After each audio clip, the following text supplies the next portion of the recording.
Well,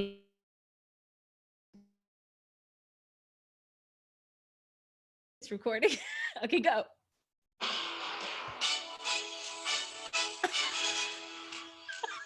From Washington, the McLaughlin Group, the American original. For over 3. Instead of the McLaughlin, it's the McMorrow. psych, it's not the McLaughlin Group. Oh, it's McLaughlin, not McLaughlin. That shows how much I know. Well, it's whatever we say it is. That's right, because this is Thoughts on Talks with Reverend Mike McMorrow and Malayna Dawn. Our thoughts on his talks from Sundays. And this one is from Sunday, March 8th, which was yesterday. I think technically it's your thoughts on my talks. Okay, that's all right too. Which is actually better. He already did the thinking with putting the talk together. After a fashion. So yesterday was also International Women's Day, right? Yeah, hubba hubba. And we're talking. Oh, you're not supposed to say that anymore. Hashtag me too. We are studying the divine feminine throughout Chris the month. Matthews moment. Who's Chris Matthews? He's the guy who just got canned for telling women they're beautiful on camera. Oh, interesting. Among See, there's so other many things. layers to Look at this. these What do you- glasses make me look like I have a lazy eye. Is this eye smaller than the other one? Let's talk about that. Comment. Put your comment. What do you think, Mike's folks? one eye smaller than the other? But see, that's good because you don't want to be perfectly symmetrical because it'll look weird. Right. Well, this way people keep looking. What the hell is wrong with him? They might hear something though. That'll be helpful. That's right. It's a focused attention. So we're speaking to the divine feminine. Yes, in this all of month, us. which Yes. is kind of funny, if you know me. Goddess Power. I found this book in his laptop bag. So now you know he is studying. I'm studying, man. He's doing his best. It's like drinking from a fire hose. to overcome your redneck background. Is that what you were saying? Recovering redneck? My recovering redneckedness. I'm not sure that's how you say that, but it's funnier when you say it that way. Well, it's also true, which is the part that makes it funny. Don't worry, it's not catchy though. You won't catch it. I won't catch Don't it. worry. All right, very good.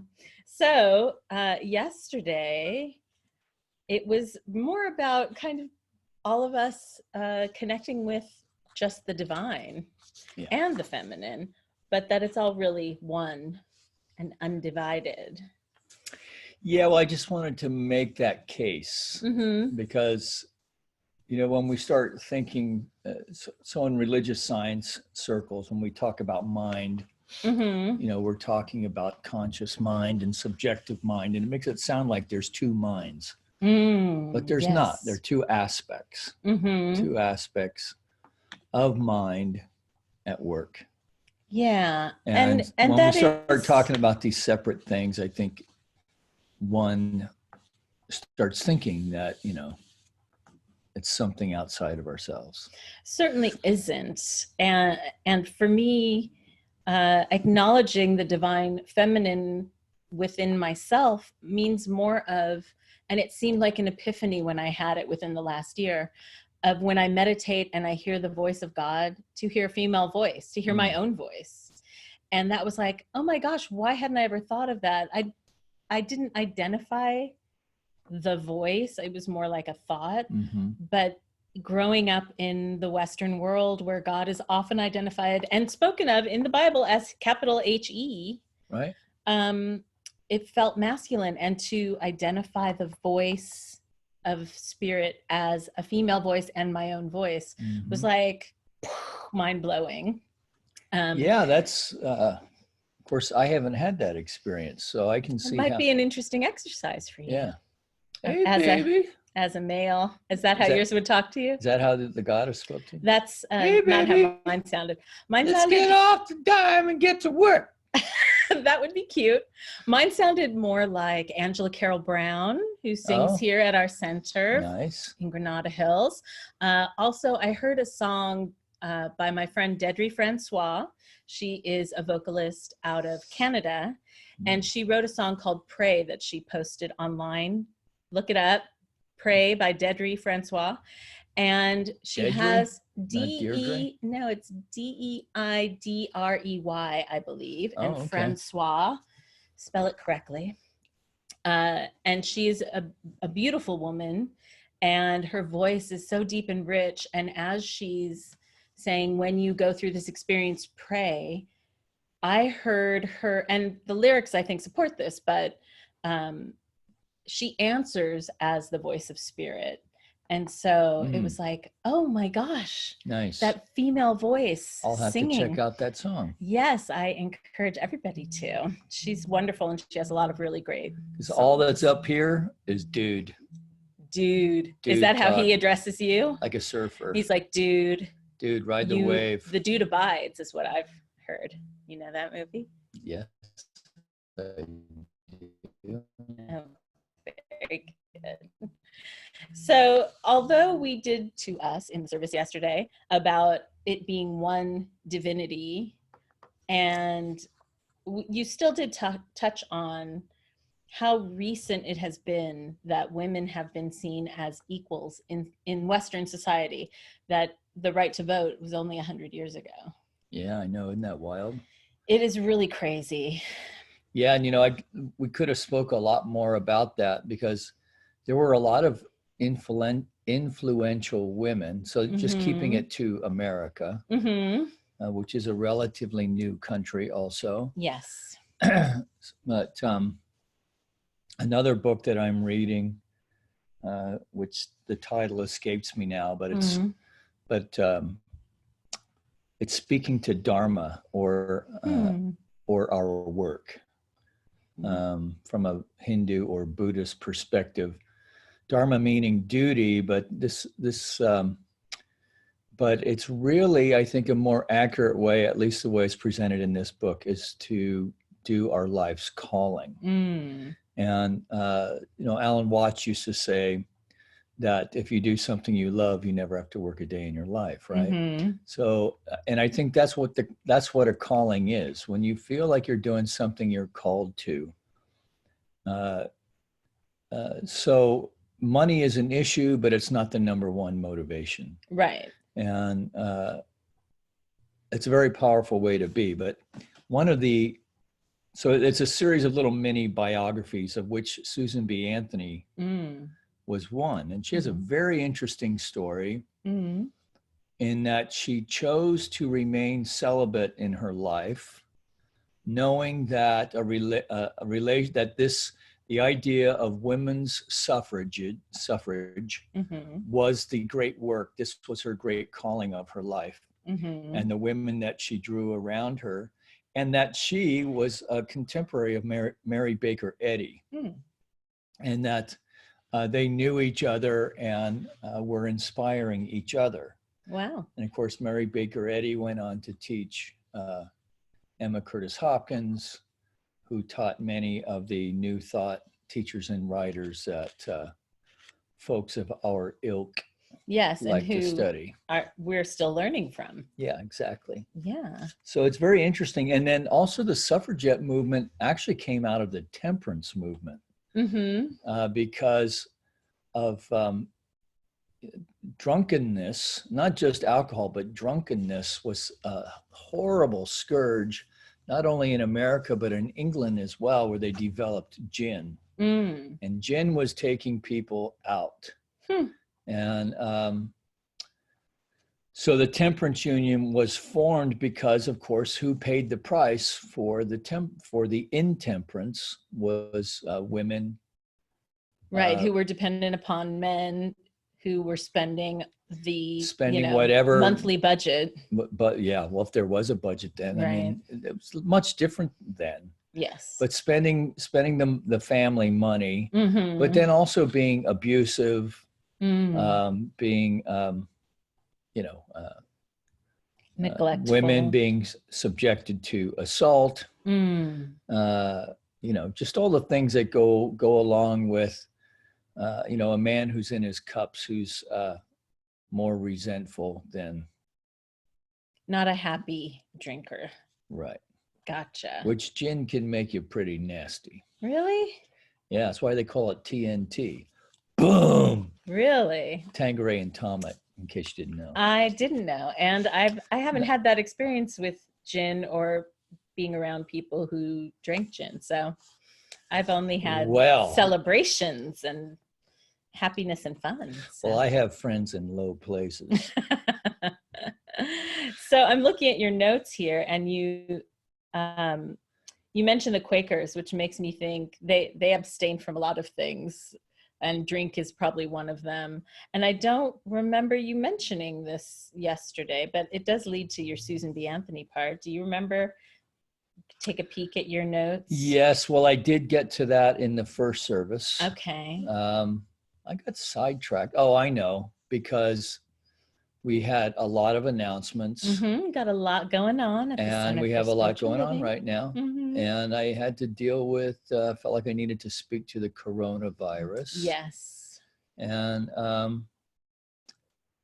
then I think I kind of got out in the weeds a little bit with just developing this idea of women's suffrage and the history part. Yeah, of it? and just like, I mean, to me, it's kind of crazy to think about now, but I do remember this, that women did not have access to contraception if they weren't married. Right. And then but then when I found that they couldn't borrow money. And that is still the case in some parts of the world. When I lived in Sri Lanka, I had some friends who were a lesbian couple, and they could not co-sign for each other. They could not get a loan on a house to live in together. Isn't that crazy? Yeah, I thought it was bizarre. And then someone, now I can't confirm this, but I was told that in that era, a single woman was also not trusted to raise her children by herself, which divorced or widowed. Wow. Yeah. So I don't know if that's true or not, but I was told that by someone who came through the line who knows a lot about other stuff. So I'll have to look that one up. But if that is, but that's like kind of crazy, because then that would mean that somebody would actually care about somebody else's kids, well, you would have to societally either, outside of a church. And that sounds like it probably no. Well, I can imagine maybe that woman would have to go home to her parents' house and have her father take care of them and the children, or a brother. Well, they need an income or something. Yeah, that somebody would either take all of them in, or they would all be, but loose to the wind. And did you ever see that movie, The Shootist, with John Wayne? No. And Lauren Bacall, and Ron Howard was like a teenager. Oh, really? And so what brings that to mind right now? Because she ran a boarding house. Okay. And this was probably in the late early 1900s. Okay. I'm trying to think if there were cars yet. I don't think there were. And John Wayne played this aging and dying gunslinger. Okay. Who had a cancer. Anyway, my point is, that sounds familiar. I might have seen that. Well, you may have, like when you were 3, or on reruns. I watch a lot it could of be. It's actually a good. movies. It's actually a good. It's on many levels. It's a good movie. But I'm bringing it up because movies don't lie, of course, as we all know. And Lauren Bacall was running a boarding house at that time, and which was a respectable thing to do in that movie in that time. Okay. So I don't know if it's, maybe out in the West things were different then, right? Possibility. Because the other thing, how about this? So speaking to the coronavirus and all that, so Mary Baker Eddy, right?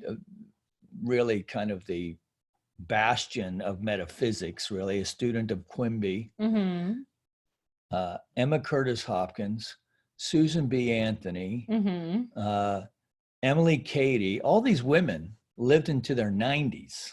Ah, right? Very good. No antibiotics. Right? Now that there's a controversy that Mary Baker Eddy may have been fond of the morphine. But that's a controversial thing. But apparently she lived in a lot of pain because of an accident that she'd had. Okay. Yeah.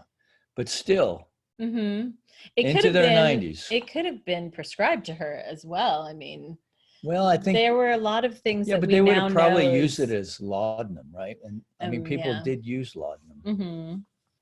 I mean, Coca-Cola used to have coca. Yeah. Yeah. Until the results. It was a very popular soft drink. It still has that sort of addictive quality, doesn't it? So it kind of sounded like the setup to a joke. All these women walk into a bar, but they probably were in the temperance movement and maybe not drinking. Who knows? I would think they probably were abstinent. I know you mentioned Myrtle Fillmore in the talk among these women that you've just listed. And I know she and Charles Fillmore were vegetarian, and they had a vegetarian inn, the Unity Inn, which was next to the school and the publishing house in Kansas City, Missouri. And they felt very strongly about it being in alignment with health and with their values. Right. And so I'm not sure if that's the same with... Didn't they die like in their 50s? No, they were in their 90s. From malnutrition? No. Oh. Terrible. No, they were also in their 90s. They were also in their 90s, yeah. So, this is a good lesson for all of us. It's healthy to be metaphysical? Yeah, who get skeptical about, what a bunch of woo-woo. Well, here's the thing, even metaphysicians get sick, right? But I think that on balance, they're sick far less often and for a much shorter duration if they do succumb. At least that's been true for me. Yeah, and because there's something about a consciousness of health. Yes. That so you find yourself eating better, and this business with the coronavirus, which my whole thing is not to deny that it's going on, but also don't let the fear take over. Yeah, don't let the fear freaking make you crazy, man. John Oliver, who doesn't often fit into a conversation about the divine feminine, but he was talking about the coronavirus, and I saw it on YouTube, and it was just, don't be stupid, don't go licking subway poles, right? But also don't or the phone gargle bleach. There were stories about people gargling bleach. I know. Don't do that. Right. Somewhere in between. But it is an effective, like he said, it is an effective safeguard against the coronavirus, because you can't catch the virus when you're dead. I'm imagining gargling bleach. That's just dumb. Wow. Yeah. But it did make me, I did have to, I had my is chicken of the sea chicken moment with Stephanie. Well, maybe it's not quite as bad as chicken of the sea chicken. But are you all right over there? Do I need to do a spiritual mind treatment for you? I want to hear the chicken of the sea chicken story. So, you don't know this? You don't know this story? No. I think it was Jessica Simpson, the singer, right? And it was like in the beginning of reality TV, when it was still something I was curious about. Like what, buffaloes and the have poor, wings? It's just one of those. I just felt bad for her. Yeah.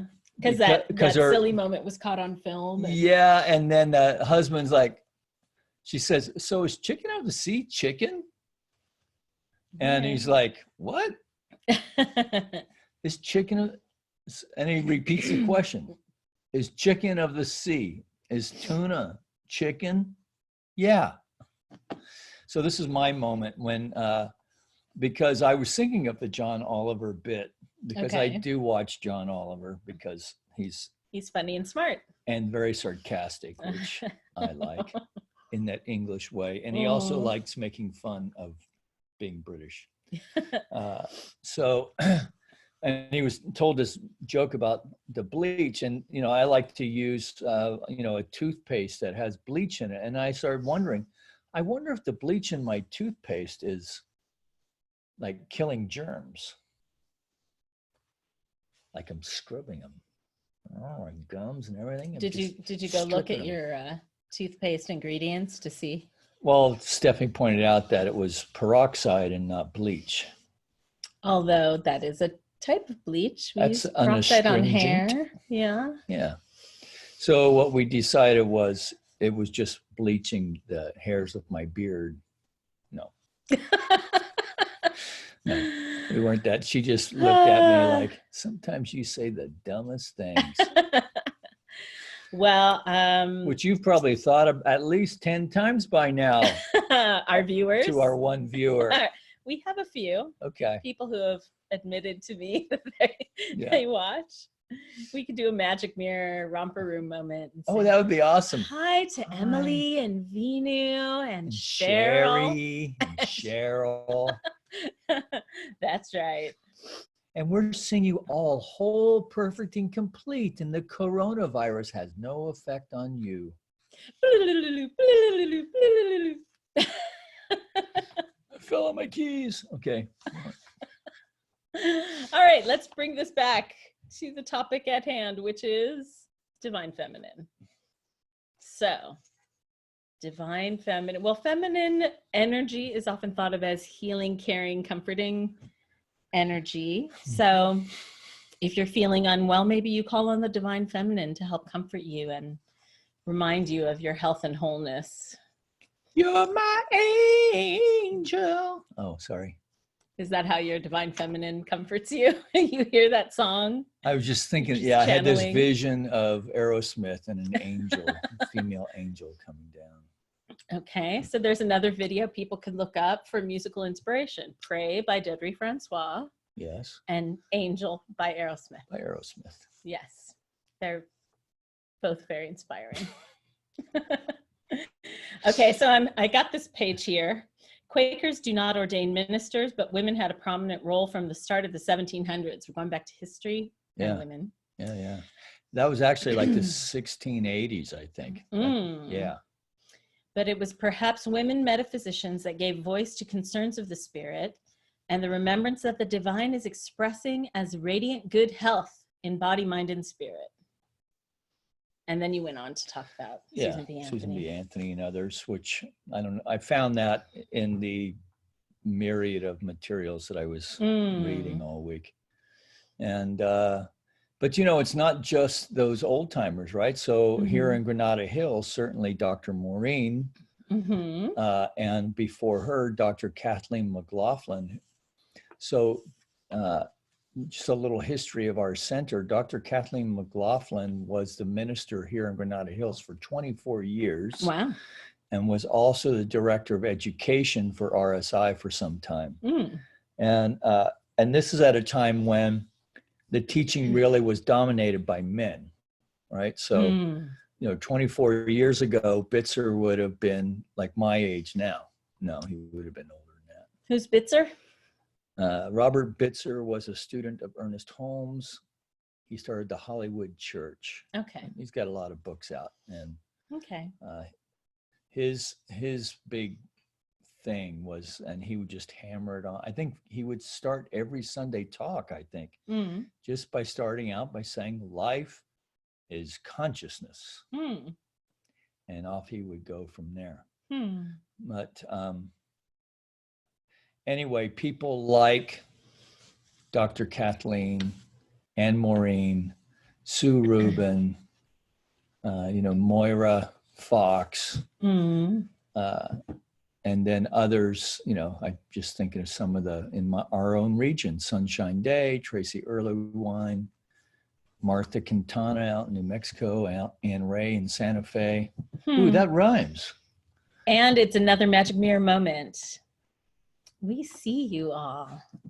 Anyway, you know, all these, you know, particularly, you know, Maureen really brought in this idea of bringing in the heart into religious science. Because, you know, it is a mental science. And I've always thought she really did a great job of bringing that in. And for me, because she was my teacher, of, you know, reminding me to bring the heart into it. And in fact, if he had one regret, it was that he would have brought in more heart or more love into the teaching, because it really was a mental science.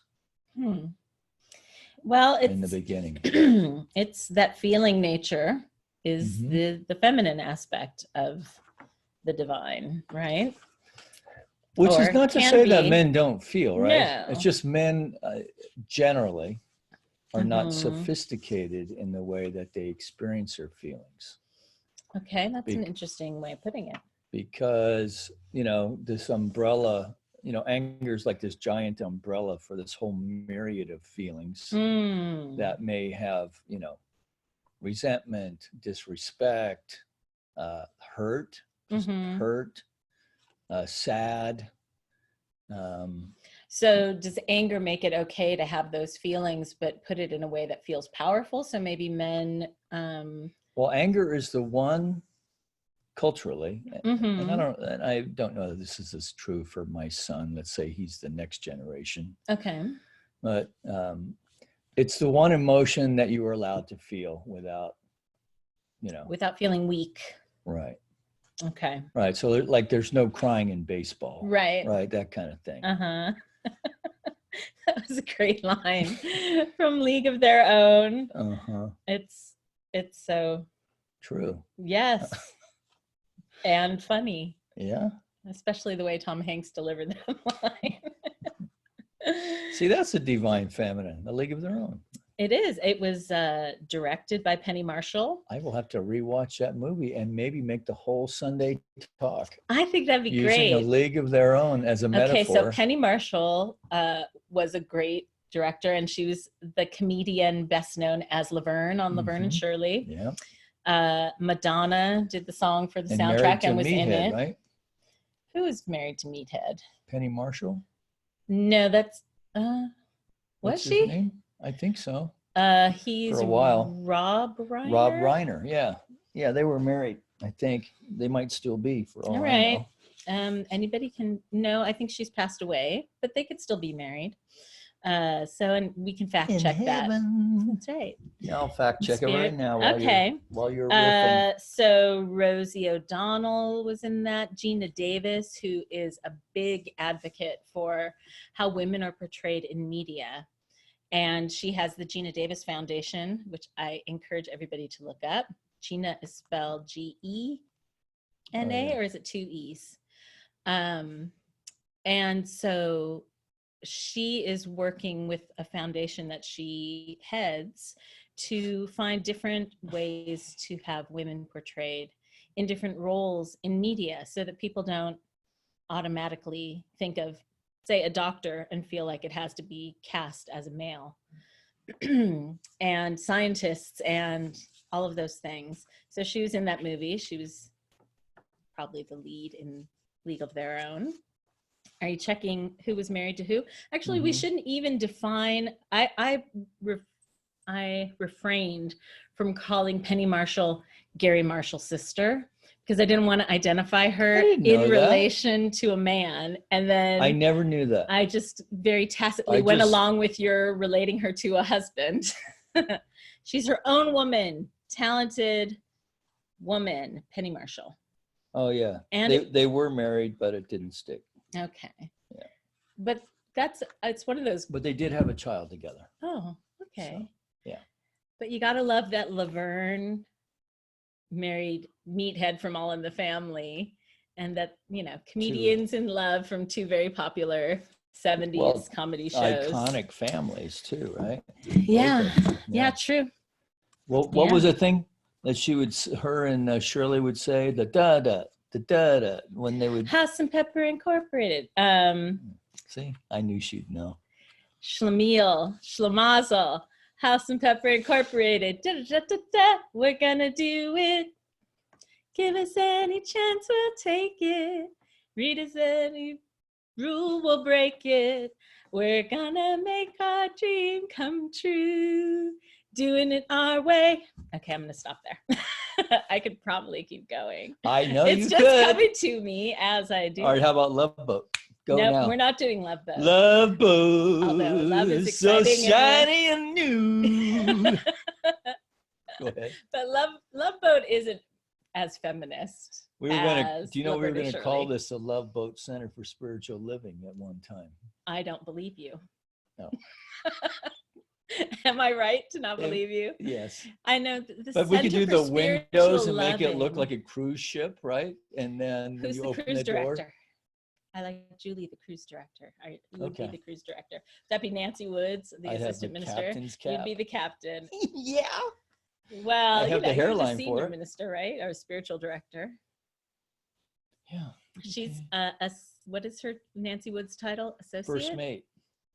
Oh, that would be better than cruise director. No, first That'd mate. be more respectful. Yeah. Make her captain. Darn. Why not? Oh, well, you win with the pirate sound, so you get to stay I'll captain. be the bosun's mate.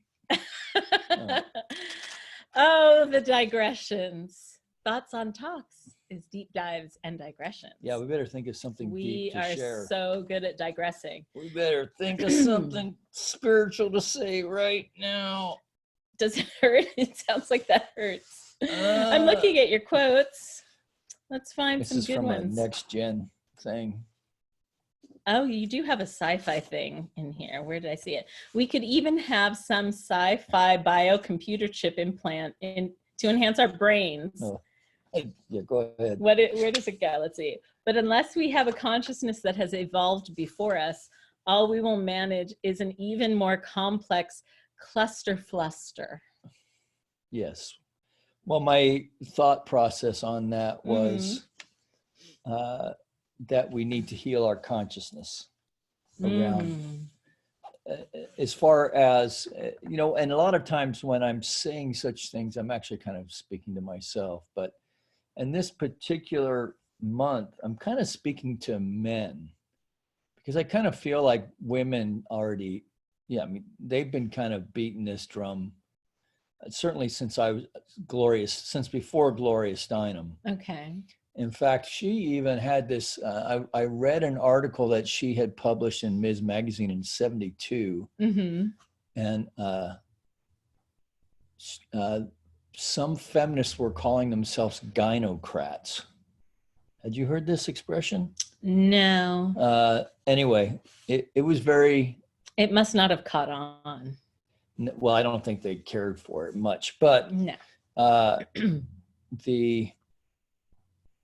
So for instance, Roe v. Wade, which is often referred to for abortion rights, but it's more than that. It was reproductive rights. And I believe that is when single women got access to birth control. Wow. Because only that recently? 72, yeah. Because the conversations of such things, because it's a right to privacy, right? Became, those conversations became, well, confidential. I was going to say sacred, but confidential, I suppose. Yeah. Wow. Yeah. So it was weird finding that out, right? Because so how does the biochip implant?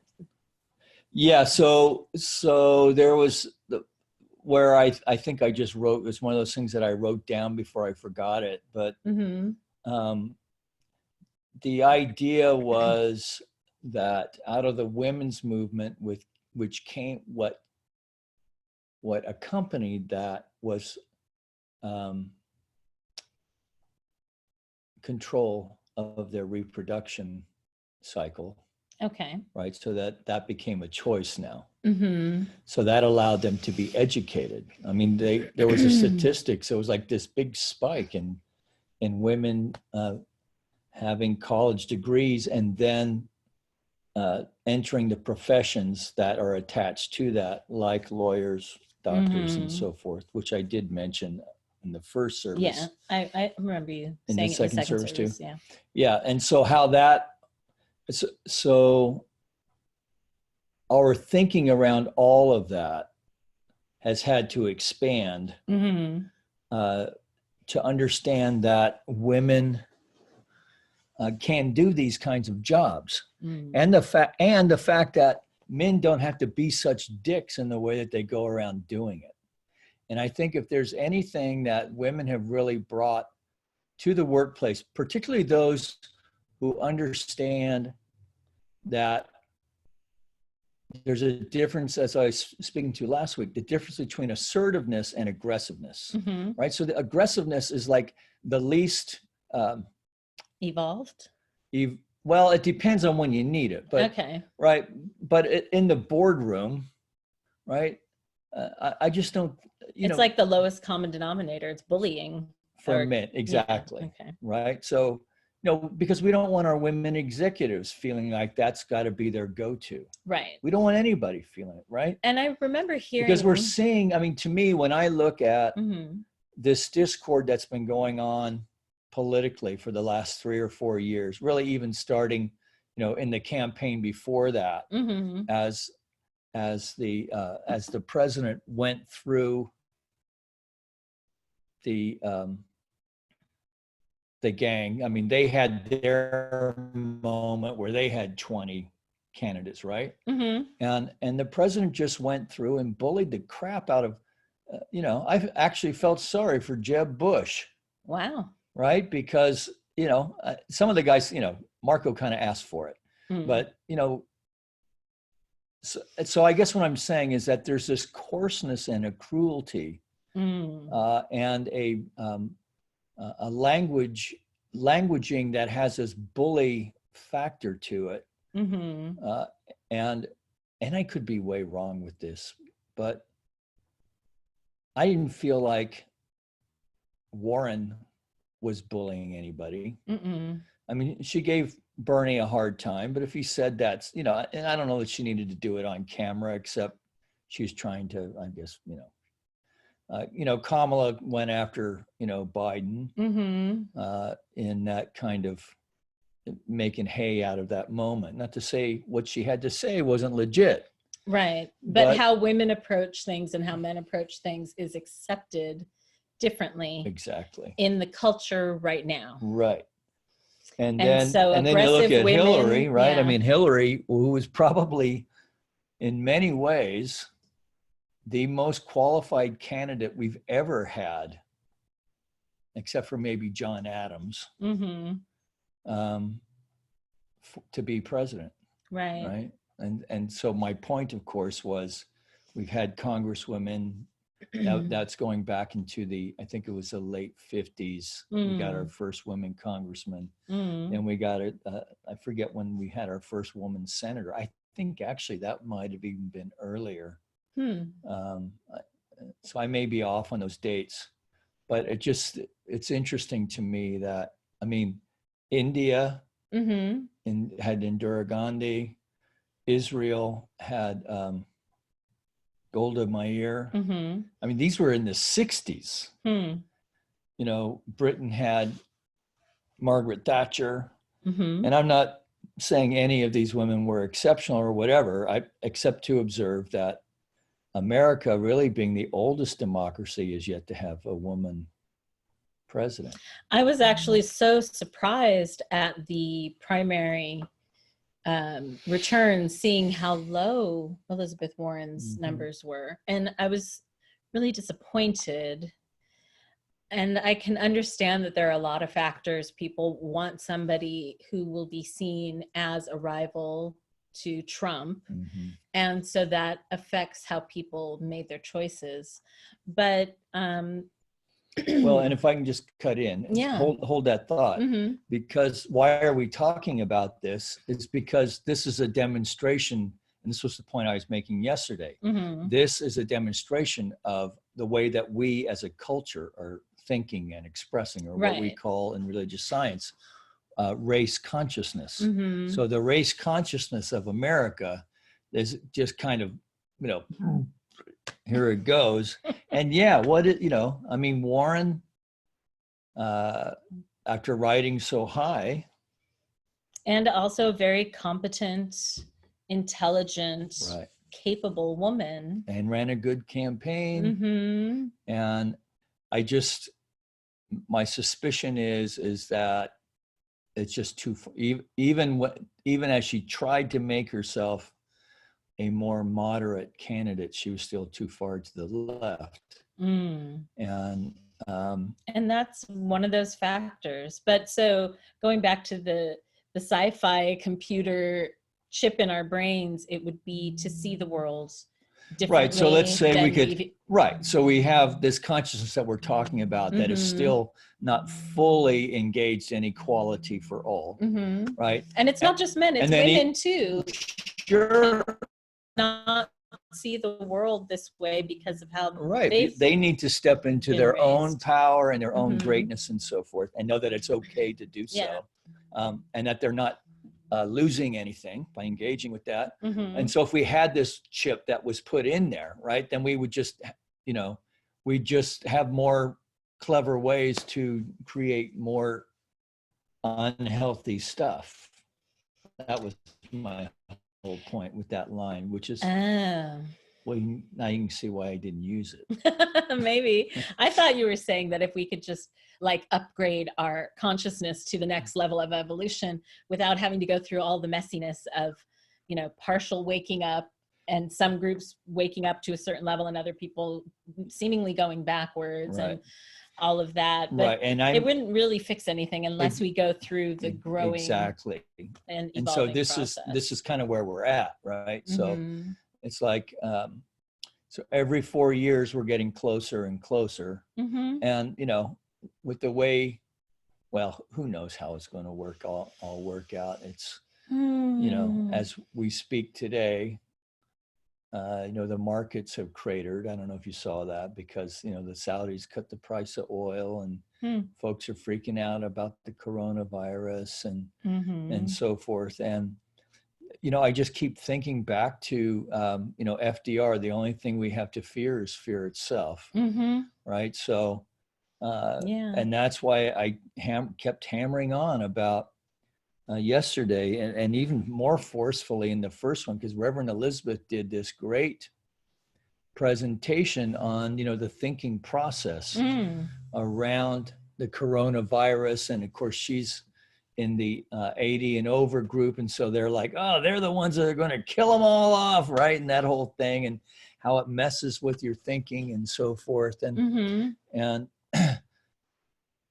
and how in any situation or challenge in our life, there's the absolute challenge that is being presented, and then there's all that all the BS that we load onto it that has nothing to do with anything, that's fear-based, that doesn't heal. I mean, fear does not heal anything. No, right? But when you talk about things that are being revealed to be healed, there are so many things that are packed in behind, women, the divine feminine, and women's equality that don't really relate directly to it. But it has to be revealed in order for us to heal it. Otherwise, it's a subconscious belief.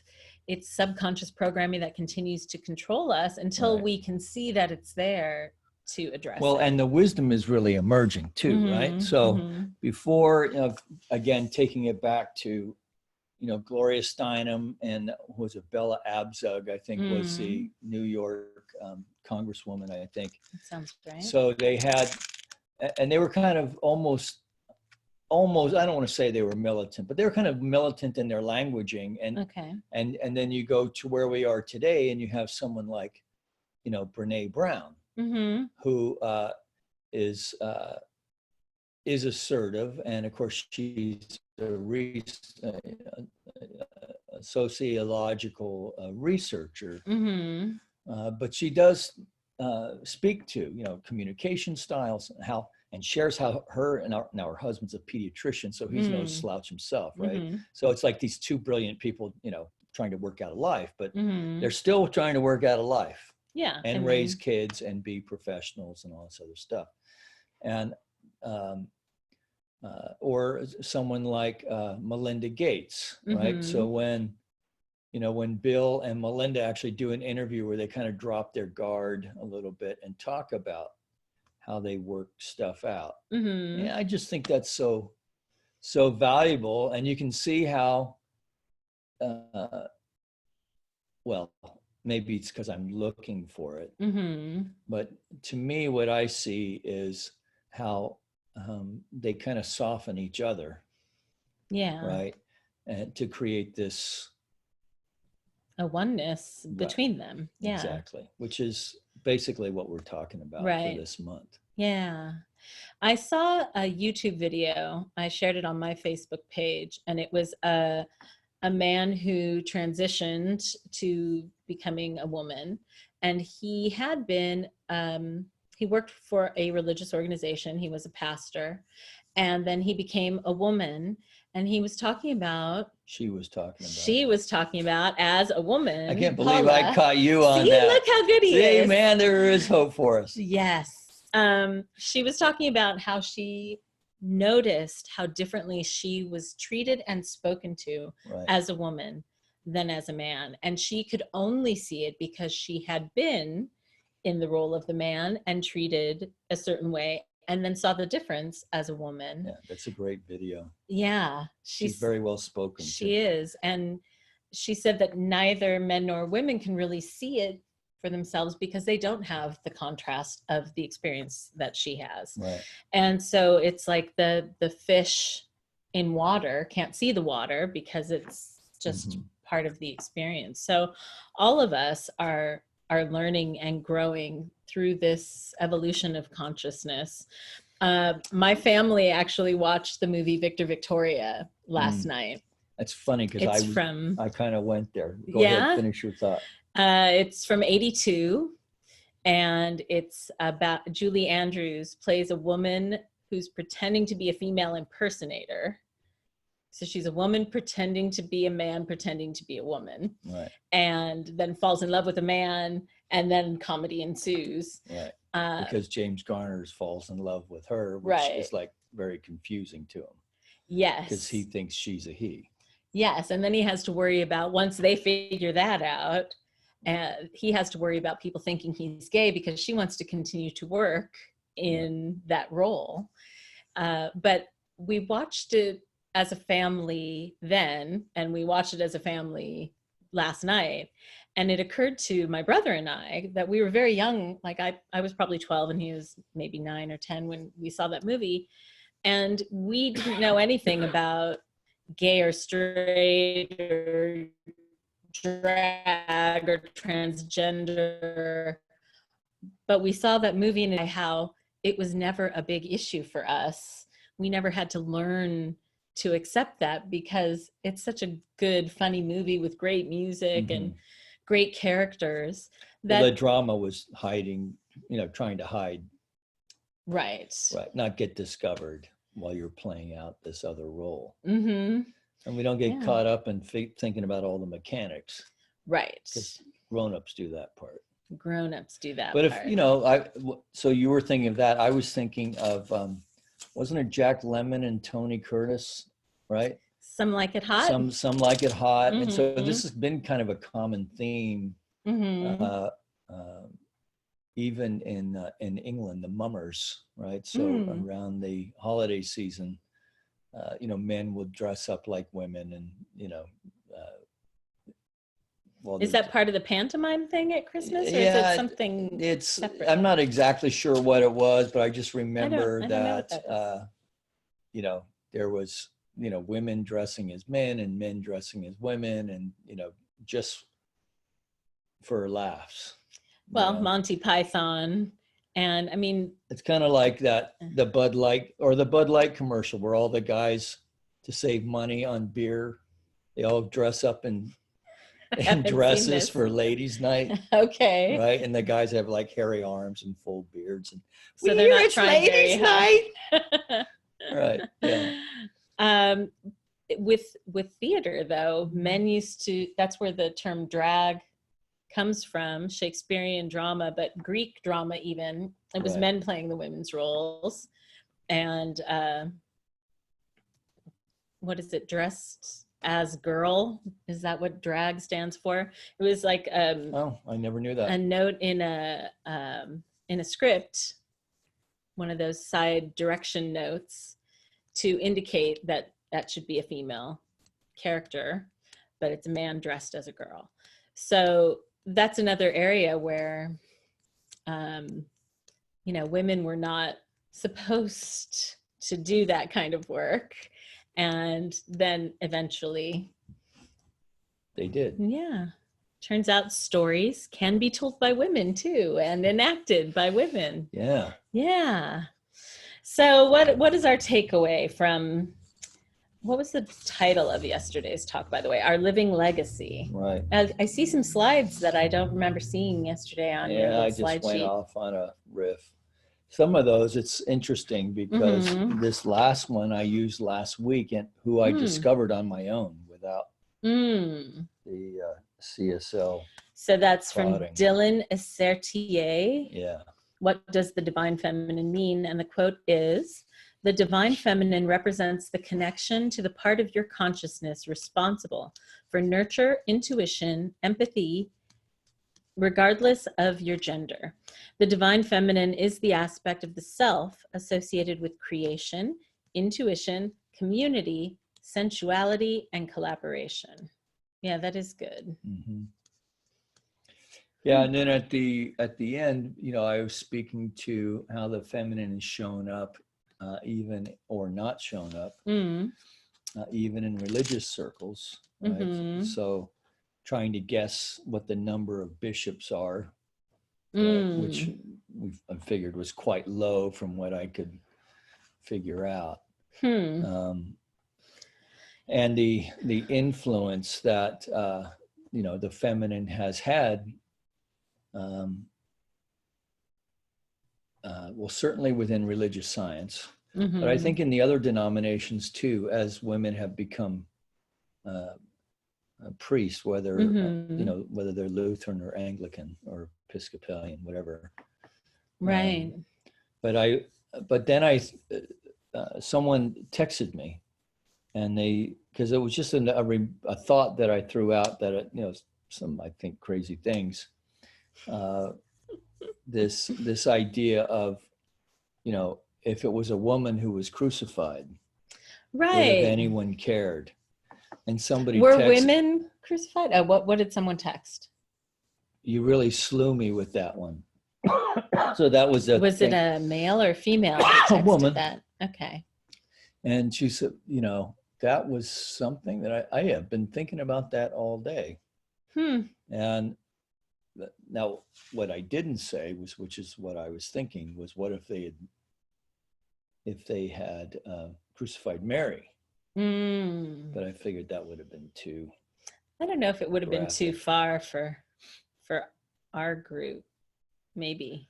Yeah. I mean, yeah, to put a name and a face would be a little more graphic. There are other ways to violate women besides crucifixion. Yes, that are much more. That is true. Yeah. Well, and when we were talking earlier about the shootist and the roles available to women if they were widowed, and a lot of historical fiction, of course, that I read, watch, whatever, shows women having no recourse except to go live at a brothel and work as a prostitute, because they couldn't have supported themselves, or they didn't have many options. And it wasn't until the more, I don't know, even after the Victorian era, children were not necessarily treasured and cared for. So a child could end up just being a street child, having to fend for themselves. There weren't necessarily agencies to take care of children who didn't have homes, Yeah. So that's part of the evolution of our society as well. They did crucify women, by the way. They did? Yeah. They were equal opportunity crucifiers. Well, that's something. Particularly if you, but it says here that women and Roman citizens were exempt. But then women lacked legal rights. But if you, it's confusing. Certainly if you were a slave, Right. Yeah. Your life was there for forfeit. Oh, it's, we have the ideals of where we would like to see society go, and sometimes we live in it. And I think I so often live in the happy bubble of my ideals that I get shocked when I see evidence to the contrary. I saw an article today that I posted to my Facebook today. In Mexico, there has been such violence against women that for Women's Day, they did a candlelit vigil and then a protest today, Monday, and it's a day without us, Dia Sin. A day without women, like the day without Mexican idea. But it's Sin Nosotras, which is a day without us, but it's in the feminine form. And they're not taking their kids to school. They're not going to work. It's a, protest. Spa day. Oh. No, and it's